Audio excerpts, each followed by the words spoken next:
ایک زمانے کی بات ہے، ایک گنجان مگر سادہ سے شہر میں ایک محنتی اور دیندار شخص رہتا تھا جس کا نام عبد الرحیم تھا۔ عبد الرحیم متوسط طبقے سے تعلق رکھتا تھا۔ اس کی نہ کوئی بڑی دکان تھی نہ جاگیریں، مگر اس کے دل میں ایک ایسی دولت تھی جو بہت کم لوگوں کے پاس ہوتی ہے: اللہ پر کامل یقین اور دوسروں کے لیے نرم دل۔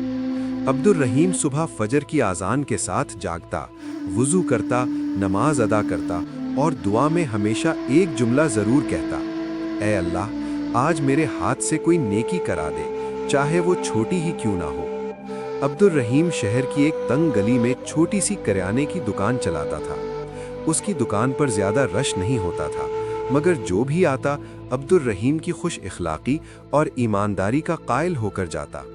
وہ ناپ تول میں کمی نہ کرتا، کسی کو دھوکہ نہ دیتا، اور اگر کوئی غریب چیز خریدنے آتا تو کبھی کبھار قیمت کم کر دیتا یا کچھ اضافی دے دیتا۔ اس کی بیوی مریم ایک نیک دل خاتون تھی۔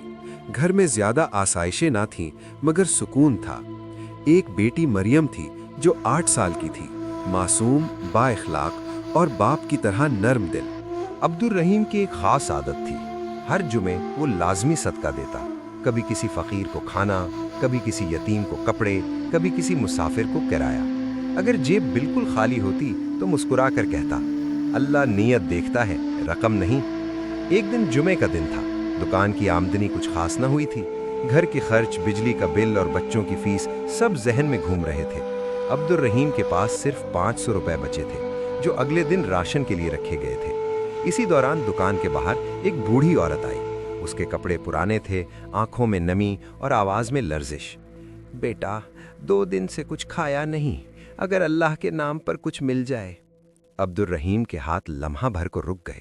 500 روپے اس کی آخری جمع پونجی تھے۔ دل میں خیال آیا، اگر یہ دے دیے تو کل گھر کا کیا ہوگا؟ مگر فوراً ہی اس کے دل میں ایک اور آواز آئی: صدقہ مصیبت کو ٹال دیتا ہے۔ عبد الرحیم نے جیب سے پورے 500 روپے نکالے اور بوڑھی عورت کے ہاتھ میں رکھ دیے۔ اماں، دعا کرنا۔ بوڑھی عورت کی آنکھوں سے آنسو بہہ نکلے۔ اس نے کانپتے ہاتھوں سے دعا دی: بیٹا، اللہ تمہیں ایسی جگہ سے بچائے جہاں سے تم سوچ بھی نہ سکو۔ عبد الرحیم نے مسکرا کر آمین کہا، مگر اسے کیا معلوم تھا کہ یہ دعا کتنی جلد قبول ہونے والی تھی۔ چند دن بعد عبد الرحیم کو قریبی شہر جانا پڑا۔ وہاں اسے ایک تھوک والے سے سودا لینا تھا۔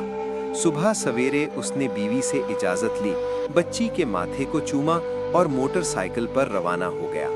راستہ سنسان تھا، ایک طرف کھیت، دوسری طرف پرانی عمارتیں۔ اچانک اس نے محسوس کیا کہ پیچھے سے ایک تیز رفتار ٹرک آ رہا ہے۔ عبد الرحیم نے موٹر سائیکل کنارے کرنے کی کوشش کی، مگر سامنے اچانک ایک گڑھا آ گیا۔ ایک لمحے میں سب کچھ بدل گیا۔ ٹرک بے قابو ہو چکا تھا، بریک کی چیخ سنائی دی۔ عبد الرحیم کی موٹر سائیکل پھسل گئی۔ موت چند قدم کے فاصلے پر کھڑی تھی۔ عین اسی لمحے سڑک کے کنارے پڑی ایک پرانی لکڑی کی رکاوٹ سے موٹر سائیکل ٹکرا گئی اور ایک جھٹکے سے دوسری سمت گر گئی۔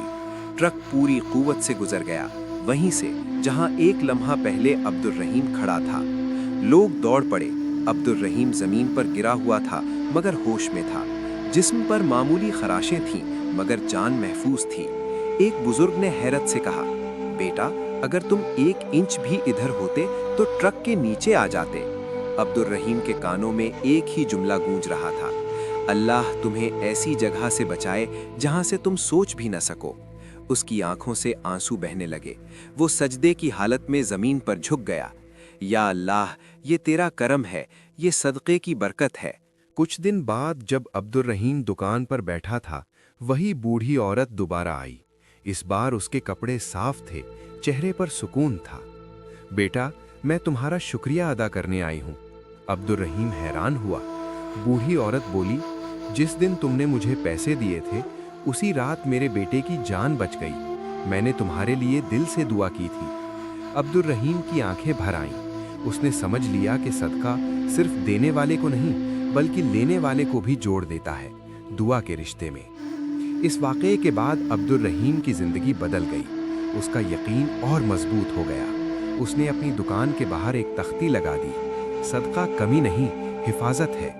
لوگ پوچھتے: